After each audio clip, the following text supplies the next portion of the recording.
going to have a country anymore.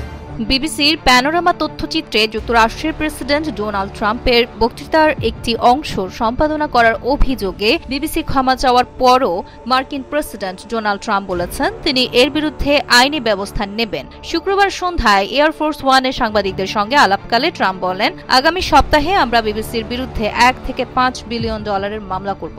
একই সঙ্গে তিনি ব্রিটিশ প্রধানমন্ত্রী কিয়ার স্টারমারের সঙ্গেও এ বিষয়ে কথা বলবেন বলে জানান।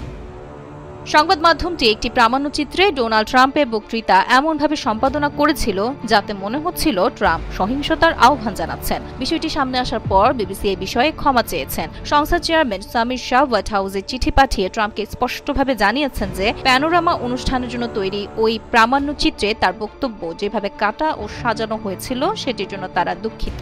একই সঙ্গে তারা বলেছে এই প্রামাণ্যচিত্র আর কোনো প্ল্যাটফর্মে দেখানো হবে না।